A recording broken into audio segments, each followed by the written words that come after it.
আসসালামু আলাইকুম, আমি হানিফ ফয়সাল। ইআইসিটি তে আপনাকে স্বাগতম। আজকে আমাদের আলোচ্য বিষয় হবে কোড নিয়ে। কোড বুঝার আগে জানতে হবে যে কোডিংটা কি। কোডিংটা হলো, ধরো যে আমরা কম্পিউটারে যা টাইপ করি না কেন, যা ইচ্ছা টাইপ করতে পারি, আবার কোনো অডিও রেকর্ড করতে পারি, ভিডিও রেকর্ড করতে পারি, কিন্তু যখন প্রসেসর এটাকে এক্সিকিউট করে, প্রসেসর কিন্তু অন্য কোনো সিগন্যাল নিতে পারে না 0-1 ছাড়া। তো আমি বোর্ডে কতগুলো কোড লিখে রেখেছি, যেমন বিসিডি, ইবিসিডি, আস্কি, ইউনিকোড। তো এইগুলো খুব মনোযোগ সহকারে দেখতে হবে। আমি স্টেপ বাই স্টেপ বর্ণনা করে যাব, এবং এগুলো থেকে খুব ইম্পর্টেন্ট এমসিকিউ তোমাদের পরীক্ষায় আসে, অথবা বিভিন্ন ধরনের জব সেক্টর এইখান থেকে ইম্পর্টেন্ট এমসিকিউ গুলো আসে। তো দেখো, শুরুতে বলি বিসিডি কোড। বিসিডি কোড কত সালে আবিষ্কার হয় এটা মাথায় রাখতে হবে। বিসিডি আর পুনরূপ তোমাকে জানতে হবে। বিসিডি পুনরূপ কি? Binary coded decimal. এটা খুবই ইম্পর্টেন্ট একটা এমসিকিউ। আবিষ্কার হয় কত সালে? 1928 সালে। কোন কোম্পানি আবিষ্কার করে? IBM corporation. ঠিক আছে, আইবিএম কোম্পানি এটা আবিষ্কার করে। এবং বিসিডি কত বিটের? আর বিট কিভাবে ক্যালকুলেট করতে হয় আমরা জানি। বিট হলো 2 টু দ্য পাওয়ার 4। এই যে 2 এর উপর পাওয়ার যা থাকে তাই হলো তার বিট নাম্বার। এবং তুমি যদি এটাকে ভাঙাও, মানে 2 to the power 4 equal to কত হয়? 16। তার মানে বিসিডি কোডে 16টি অদ্বিতীয় সংকেত কম্পিউটারের কাছে পাঠানো যায়। ওকে, তাহলে দেখো এটি হচ্ছে তার বিট নাম্বার কত? 4। এবং কোন কোন ক্ষেত্রে বিসিডি কোড ব্যবহার করা হয়? বিসিডি কোড ব্যবহার করা হবে ক্যালকুলেটরে, ঘড়িতে, ভোল্টমিটারে, এবং ইলেকট্রিক ডিসপ্লে বোর্ডও বিসিডি কোড ব্যবহার করা হয়। ঠিক আছে, তো তারপর দেখো আরেকটা বিষয় বলে রাখি, যেহেতু বাইনারি কোডের ডেসিমাল, তার মানে বাইনারি কোডকে ডেসিমালে রূপান্তর অথবা ডেসিমাল কোডকে বাইনারিতে রূপান্তরের আলাদা একটা সিস্টেমের নাম হলো কি? BCD code. এক্ষেত্রে তোমাকে এমসিতে প্রশ্ন করতে পারে, 945 এর বিসিডি কত? তাহলে তোমরা যে কাজটা করবা, প্রত্যেকটা প্রতীকের জন্য 4 ঘরের বাইনারি মান লিখতে হবে।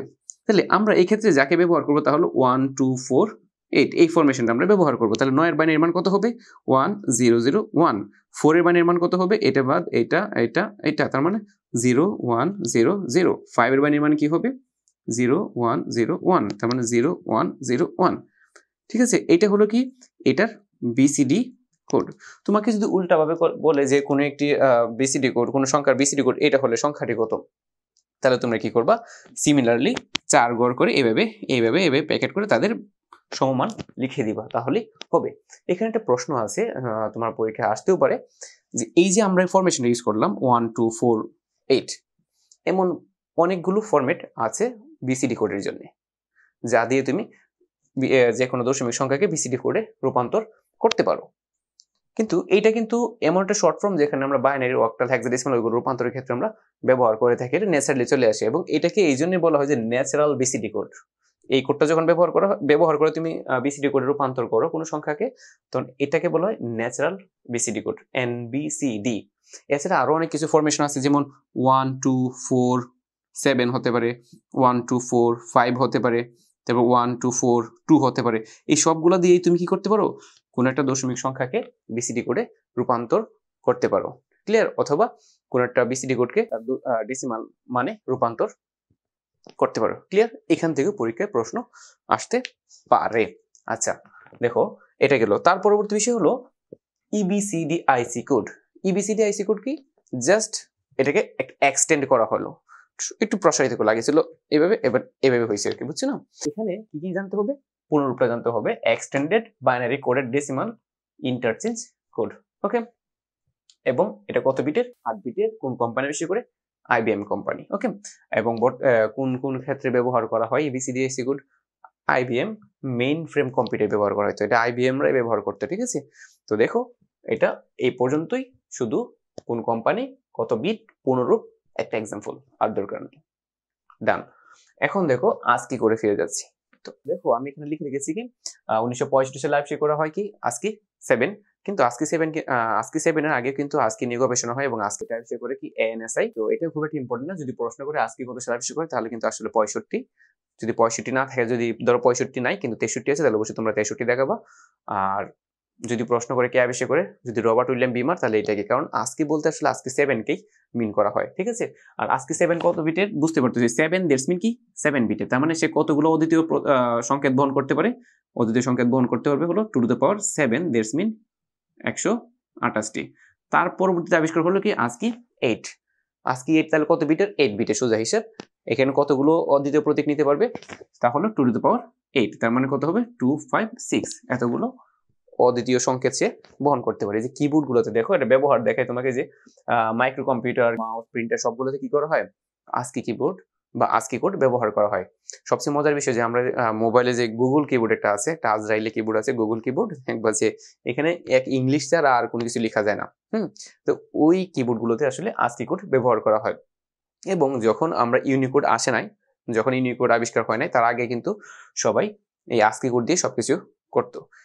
অথবা এখনো কিন্তু অনেকগুলো কিবোর্ড দেখা যায় যে কিবোর্ডগুলোর মধ্যে শুধুমাত্র ইংলিশ বর্ণই আছে, অন্য কিছু নাই। তো বুঝতে হবে যে ওই কিবোর্ডগুলো আসলে ASCII কোডে সাজানো আছে এবং ওইগুলোর মধ্যে আর ইউনিকোড কাজ করে না। এমন বহুত কিবোর্ড আছে, ঠিক আছে, দেখো। আর বর্তমানে তো এখন ইউনিকোড অ্যাভেলেবল।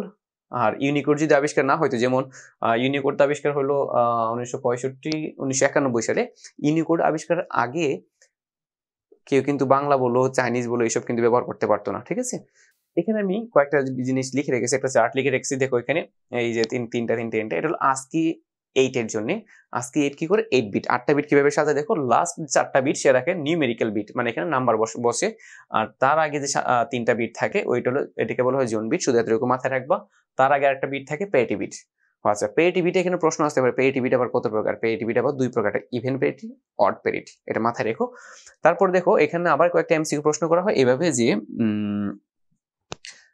এই যে জোন বিট 0 থেকে 31 পর্যন্ত, এটাকে বলা হয় জোন বিট।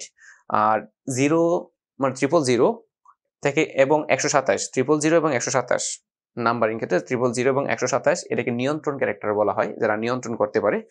আর তোমাকে এটা এমসিকিউ প্রশ্ন করে ASCII করে বিশেষ ক্যারেক্টার কাদেরকে বলা হয়? বিশেষ ক্যারেক্টার হলো 32 থেকে 64 বড় হাতের বর্ণ, ছোট হাতের বর্ণ। আমরা যে কিবোর্ডে বড় হাতের অ্যালফাবেট অথবা যাকে বলি আমরা ক্যাপিটাল লেটার অথবা স্মল লেটার যে টাইপ করি, এই টাইপ কিন্তু কম্পিউটার বুঝে না। কম্পিউটার কি করে 0-1 কিছু একটা কনভার্ট করে।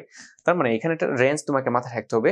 ক্যাপিটাল লেটারের জন্য 65 থেকে 90, 65 টু 90, এই যে 26টা, এই 26টা হলো কি বড় হাতের অ্যালফাবেটের জন্য। তুমি যদি কিবোর্ডে ক্যাপিটাল এ ক্লিক করো তাহলে কম্পিউটার কি করে 65 এর বাইনারি মানটা কম্পিউটারের ভেতরে পুশ করে। তুমি যদি স্মল লেটার ক্লিক করে কিবোর্ডে, তাহলে কম্পিউটার স্মল লেটার নিতে পারে না, সে কিনে 0-1, তখন কি করে কম্পিউটার সাথে সাথে স্মল লেটার এ এর বাইনারি মান বা তার সমমান হলো কি 97 এর বাইনারি মানটা কম্পিউটারের ভেতরে পুশ করা হয়। বুঝতে পারছো বিষয়টা? এই ছিল ASCII কোডের প্রসেস। তো তোমাদের বিষয়টা মাথায় রাখতে হবে যে ASCII কোডের 97 থেকে 1 to 2 পর্যন্ত হলো কি ছোট হাতের বর্ণ, আর 65 থেকে 90 হলো কি বড় হাতের বর্ণের জন্য। আর একটা বিষয় হলো এটা মাথায় রেখো যে ASCII কোড @ এর মান হলো 64, মানে ক্লিক করলে 64 এর বাইনারি মান কম্পিউটার এর প্রসেসরের কাছে পৌঁছে যায়। ক্লিয়ার? এটা ছিল প্রসেস। তারপর কথা বলবো ইউনিকোড নিয়ে। তো ইউনিকোড কত সালে আবিষ্কার হয়, কত বিটের, কতগুলো অদ্বিতীয় প্রতীক আছে, তারপর বাংলা ভাষা কত সালে যুক্ত হয়, এটাই সবচেয়ে বেশি ইম্পর্টেন্ট। ইউনিকোড আবিষ্কার হয় 1991 সালে। হ্যাঁ, কোন কোম্পানি আবিষ্কার করে? অ্যাপল কোম্পানি এবং জেরক্স কর্পোরেশন 1991 সালে আবিষ্কার করে। এটা কত বিটের? 16 বিটের। কতগুলো অদ্বিতীয় বা মৌলিক প্রতীক আছে? 65,536টি অদ্বিতীয় বা মৌলিক প্রতীক আছে। তো এই বিষয়গুলো কিন্তু সবকিছু ক্ষেত্রে তোমার মাথায় রাখতে হবে এবং অনেক অনেক ইম্পর্টেন্ট। প্রথম দিকে যখন যাত্রা শুরু করে 1991 সালে, তখন তাদের ভাষা ছিল কয়টা? 24টি ভাষা নিয়ে সে যাত্রা শুরু করে। আর বর্তমানে তার ভাষার সংখ্যা হলো 154টি ভাষা সে সাপোর্ট করে। 154 ভাষায় তুমি যে কোনো কিছু লিখতে পারবা ইউনিকোড ব্যবহার করে। ইউনিকোডের ক্ষেত্রে দেখো, আমরা যদি ক লিখি তাহলে কম্পিউটার কি করবে?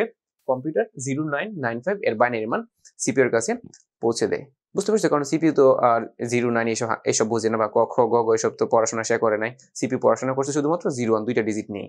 ওকে, সো আমাদের ইউনিকোডের কাজ হলো 01 দিয়ে তাকে বিষয়টা বুঝিয়ে দেওয়া। তোমাকে প্রশ্ন করতে পারে উইন্ডোজ কত ভার্সন থেকে বাংলা সাপোর্ট করে? 2000 থেকে। মাথায় রাখবে বিষয়টা। ইউনিকোডে বাংলা বর্ণ কতগুলো? ইউনিকোডে বাংলা বর্ণের জন্য জায়গা আছে 128টি, ঠিক আছে, এটা মাথায় রাখতে হবে। এবং বাংলা বর্ণের যে বাংলা বর্ণের রেঞ্জটা হলো ইউনিকোডে 0980 থেকে, মানে U0 মানে ইউ ফর ইউনিকোড থাকে 0980 থেকে 09FF পর্যন্ত। তুমি যদি এই বিষয়গুলো মাথায় রাখতে পারো, তো আশা করি কোডিং রিলেটেড বা কোড রিলেটেড যে কোনো প্রশ্ন আসলে তুমি অবশ্যই পারবে এবং কোনো সমস্যা হওয়ার কথা না, ঠিক আছে।